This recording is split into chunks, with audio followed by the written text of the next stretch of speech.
ဒီဟာကိုတင်ပြတဲ့အကြောင်းရင်းကငလင်နဲ့ပတ်သက်ပြီးအယူသီးမှုမရှိဖို့ဆိုတဲ့အချက်ဖြစ်ပါတယ်ဒုတိယရေးကြီးတဲ့အချက်ကတော့ငလင်ဘယ်ချိန်လုံးမယ်ဘယ်ရက်လုံးမယ်ဆိုတာတွေဟာသိပ္ပံကြီးကြတဲ့ခန့်မှန်းချက်များမဟုတ်ဘူးဆိုတာကိုလည်း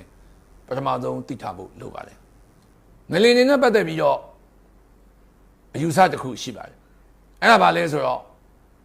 ငလင်ငယ်တွေများများလှုပ်ရင်ငလင်ကြီးတွေမလှုပ်ဘူးဆိုတဲ့အယူဆပဲဖြစ်ပါတယ်မြန်မာပြည်ရဲ့အဓိကငလင်ကြီးတွေအပျက်စီးများတဲ့ငလင်တွေအလုံများလေးရှိတဲ့ငလင်ကြောကတော့အေယာရီမြစ်အတိုင်းအပြိုင်ဆင်းလာတဲ့ဟိုးမြောက်ဖက်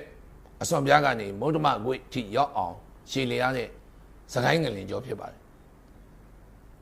အပျက်စီးအသေးပြောက်အဆုံးချုပ်မှုအများဆုံးငလင်တွေကစကိုင်းငလင်ကြောပေါ်မှာပဲလှုပ်ကြပါတယ်အဲ့လိုလှုပ်တဲ့အခါမှာပျက်စီးများတဲ့အကြောင်းတွေရှိပါတယ်စကိုင်းငလင်ကြောမှာလှုပ်တဲ့ငလင်တိုင်းဟာနံပါတ်1ငလင်ရဲ့ epicenter ဟာတိမ်ပါတယ် shallow depth လို့ခေါ်ပါတယ်ဆိုတော့ငလင်လှုပ်တဲ့ဗဟိုဌာနဟာမြေကြီးအောက်80ကီလိုမီတာတဲ့ယွန်နေတဲ့အနက်မှာရှိပါတယ်အဲ့လိုအနက်တိမ်တဲ့ငလင်တွေဟာအပျက်စီးများတတ်ပါတယ်စကိုင်းငလင်ကြောမှာလှုပ်သမျှငလင်တိုင်းဟာအနက်တိမ်ပါတယ်အဲ့ဒီလှုပ်တဲ့ငလင်ကအနက်တိမ်နေမှာဖြစ်တဲ့အပြင်အဲဒီအင်အားကအနည်းဆုံး9ကျော်သွားမယ်ဆိုရင်တော့ဒါအပျက်စီးများတာပါပဲအပျက်စီးများတဲ့အကြောင်းရင်းကလည်းအဲ့ဒီစကိုင်းငလင်ကြောပေါ်မှာမြန်မာနိုင်ငံရဲ့လူဦးရေအထူးထဆုံးဖြစ်ပါတယ်တမိုင်းကိုပြန်ကြည့်ရင်မြန်မာနိုင်ငံမင်းဆက်အဆက်ဆက်ခေတ်အဆက်ဆက်ရဲ့မြို့တော်တွေဟာစကိုင်းငလင်ကြောပေါ်မှာပဲတည်ထားခဲ့ပါတယ်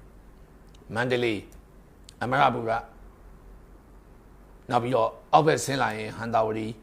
စသဖြင့်ပေါ့နော်ကျွန်တော်တို့ကြည့်ခဲ့ရင်တကောင်းအလုံးနေရာစကိုင်းငလင်ကြောပေါ်မှာရှိပါတယ်လူကြီးကလည်းထူထပ်ပါတယ်အဲဒါကြောင့်အပျက်စီးအများဆုံးငလင်ကတော့စကိုင်းငလင်ကြောဖြစ်တယ်အဲ့ဒီစကိုင်းငလင်ကြောရဲ့ငလင်ကြီးတစ်ခုလုပ်ဖို့ return period ကလည်း